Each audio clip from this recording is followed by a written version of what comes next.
যুক্তরাষ্ট্র নিয়ে এবং চীন নিয়ে বিরোধী জোটের কিন্তু কোনো বক্তব্য নেই। মানে না। ভারত নিয়ে যে বক্তব্যগুলো আছে, মানে যুক্তরাষ্ট্রের সাথে যে ৩ দিন আগে যে চুক্তিটা হলো, আপনিও ইঙ্গিত করেছেন, পুরো ব্যাখ্যা করেন নাই যে এখানে ব্যাপার-স্যাপার আছে ভিতরে।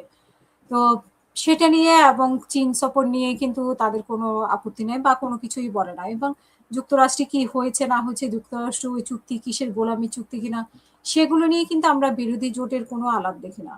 শুধুমাত্র জুলাই সনদ নিয়ে, জুলাই কার্যকারিতা নিয়ে আমরা শুধু আলাপ দেখি। হ্যাঁ, ওই যে এটা তো হট আইটেম।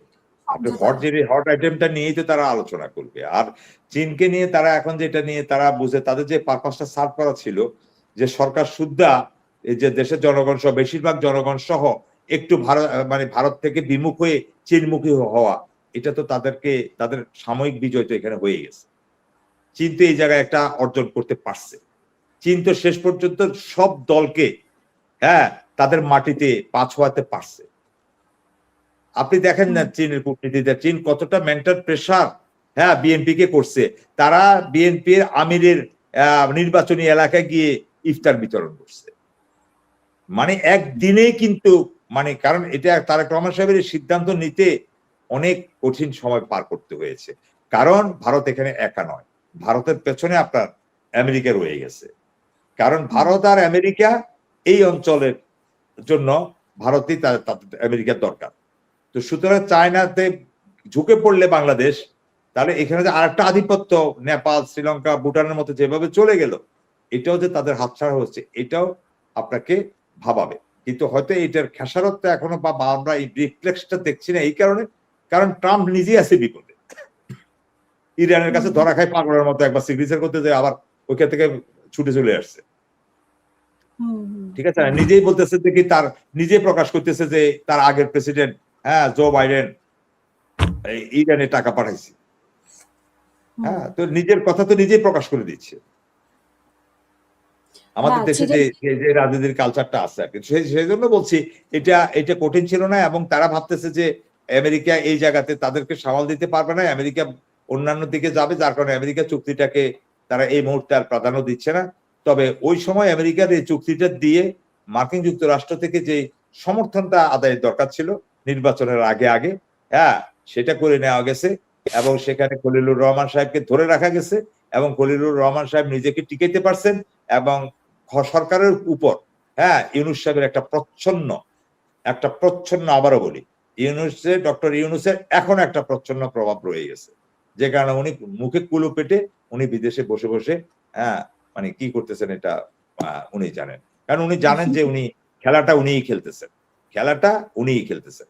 এবং ওনার ছক বাঁধা খেলানো বা ওনাদের সাথে যে সব কথা, যে লন্ডনে যাওয়ার থেকে শুরু করে, হ্যাঁ, এখানে এসব বিভিন্ন রাজনীতি, ওনাদের লন্ডনের কথাতে আমি তো আপনার অনুষ্ঠানে আরো আগেও বলেছি, এখনো বলি, আপনি আমাকে একটা দিন দেখান যে জামাতের আমির একদিনে ঝটিকা সফরে লন্ডন গিয়ে সরকারি আমন্ত্রণের কথা বলে গেছে, তিনি সেখানে কি কি কথা বলেছেন। যে জামাতের আমির সেখান থেকে ফিরে আসার পর উনি হাদির লাশ দেখতে গেলেন, এবং তারপর পরেই, হ্যাঁ, 2 ঘন্টা পরে তারেক রহমান সাহেব বললো আমি 25 তারিখে আসতেছি। আপনি বলেন ইকুয়েশনটা কি?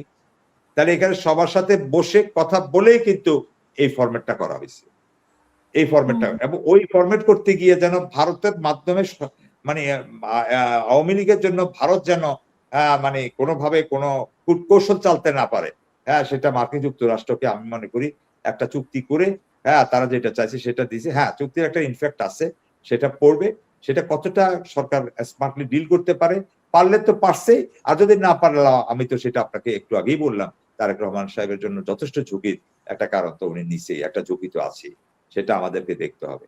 তবে ওই ঝুঁকিটা কাটিয়ে উঠতে পারলে আমি মনে করি বিএনপির অবস্থান সহ সবার অবস্থানই ভালো থাকবে, বাংলাদেশ তার একটা স্বতন্ত্র অবস্থান দাঁড়ায় যেতে পারবে। আর ওই ঝুঁকিটা, ওই ঝাঁকুনিটা যদি না টানতে পারে, আপনি চীন থেকে আসলে সেটা পরিষ্কার হতে শুরু করবে, দৃশ্যমান হতে শুরু করবে, আরো খেলোয়াড়রা আসতে শুরু করবে। আপনি চীন সফরের পরপরও তো 3 জন কূটনীতিক আপনার পররাষ্ট্র মন্ত্রণালয় ঘেরাও করেছে, আমি এটাকে ঘেরাওই বলবো।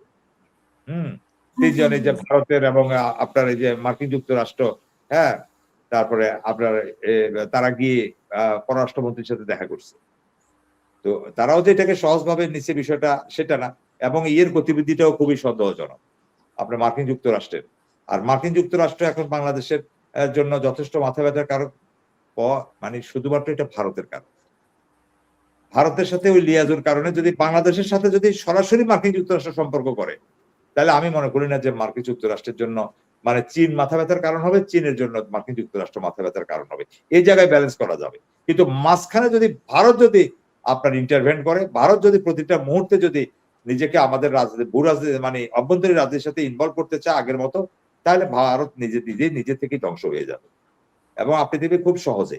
আর ভারত যে উস্কানি দিয়ে যাচ্ছে, আজকে আবার আপনার অনুষ্ঠানে বলে দিলাম, ভারত যদি তার এই উস্কানি অব্যাহত রাখে, আপনি নিশ্চিত থাকেন আগামী 2 বছরের ভিতরে ভারতের সেভেন সিস্টার ভারতের সাথে থাকবেন না। ভারতের সেভেন সিস্টার ভারতের সাথে থাকবেন না।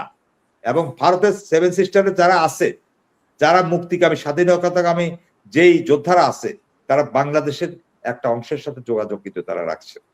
আমি আপনাকে আরেকটু ইঙ্গিত দিলাম, খুব পুরোপুরি এখনো বলার সময় আসেনি, কার সাথে কিভাবে কেন সেটা আর বললাম না। কিন্তু ভারত যদি এখন থেকে সতর্ক না হয়, তাদের সেভেন সিস্টার রক্ষা করা ভীষণ কঠিন হবে, অন্তত আজকের প্রেক্ষাপটে। কারণ এটা হাসিনার যুগ না, এটা হাসিনার যুগ না।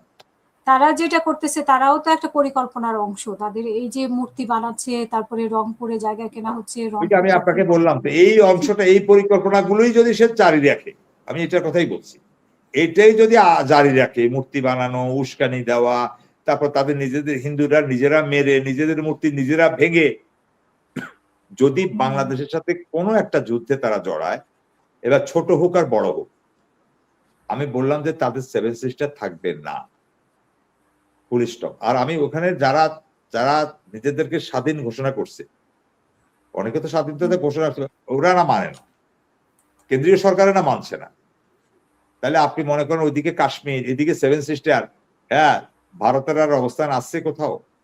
ভারতের থাকবে না। তো সুতরাং আমি বলতেছি যে আগামী 2 বছরের ভিতরে ভারত যদি তাদের এই অপকর্মগুলো আপনি যেটা মেনশন করলেন, এই মূর্তি ভাঙা ভাঙি থেকে শুরু করে হিন্দু পিটানো, মুসলমানকে পড়িয়ে হত্যা করা, টাকা পয়সা দিয়ে এটা হলো অংশ। কিন্তু আমার একটা শেষ দিন পর্যন্ত আমার আশা থাকবে ভারত তার শুভ বুদ্ধির উদয় হবে, ভারত এই কাজটা করতে যাবে না, কারণ বাংলাদেশ এখন একা নয়।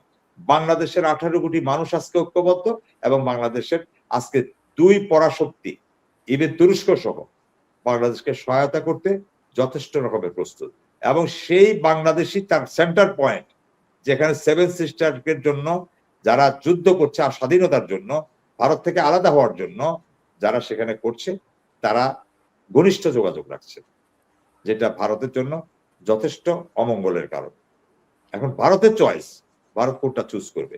ভারতকে প্রতি মুহূর্তে আমাদের ডিস্টার্ব করবে, ভারতকে শুধু হাসিনা করবে, নাকি হাসিনাকে ফিরিয়ে দিবে? হাসিনাকে যদি ফিরাই দেয়, তাহলেই ভারতের সাথে আমাদের একটা স্বাভাবিক সম্পর্কের নমুনা প্রমাণিত হবে যে ইয়াস, ভারত লাইনে এসেছে, তাকে আমরা বিশ্বাস করতে শুরু করব। আপনি ভিসা চালু করছেন, ওটা দিয়ে আমাদের কিচ্ছু যাবে আসবে না, আপনার ভিসা কেউ যাবেও না।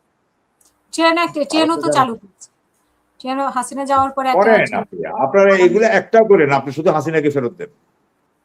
আপনি শুধু হাসিনার ওখানে কথা বলা বন্ধ করতে পারেন নাই, জনগণ আপনাকে ভালোবাসবে কেন? জনগণ চীন থেকে আপনার দিকে মুখিয়ে তাকাবে কেন? জনগণ তো পাকিস্তান থেকে আপনাকে বিশ্বাস করেছিল, যার কারণে পাকিস্তানের সকল স্বাধীনতা যুদ্ধের সময় আপনাকে তারা বন্ধু ভেবে আপনাকে সহযোগিতার জন্য ডেকেছে। কিন্তু আপনি সহযোগিতার নামে কি করেছেন? আমাদেরকে লুট করেছেন। সহযোগিতার নামে কি করেছেন? আমাদেরকে শোষণ করেছেন। নতুন করে সবকিছু আমাদের এখান থেকে লুট করে নিয়ে গেছেন। আমাদের জন্য 9 দিন যুদ্ধ করছেন আপনি। 9 দিন পর তো আমরা স্বাধীনই হয়ে গেছি। পুরো যুদ্ধ তো আমার জনযুদ্ধ আমাদের বাংলাদেশের যোদ্ধা সেনাবাহিনী জিয়াউর রহমান সাহেবরাই তো করছেন, কর্নেল অলি সাহেবরাই তো করছেন, কিন্তু তারা তো বলে ব্রিগেডিয়ার হাসিনুল্লাহই তো করছেন। না, তারা তো না, হাসিনুর ভাই যুদ্ধে ছিল না, উনি বীর বিক্রম খেতাবটা কি ওনার না? বীর প্রতীক ওনাদের ওই যে আর্মিদের কি একটা কাজের জন্য দেওয়া হয় বীর প্রতীক খেতাব। আমি কি জানি যে কি এই পদাতিক পদবিগুলো শুধু মুক্তিযুদ্ধের ক্ষেত্রে ব্যবহৃত হয়। যাই হোক, এটা আমরা হয়তো আমি ফোন করে জানিয়ে নেব। তো এই আর কি, এখন হচ্ছে যে দেখার বিষয় আর কি হয়।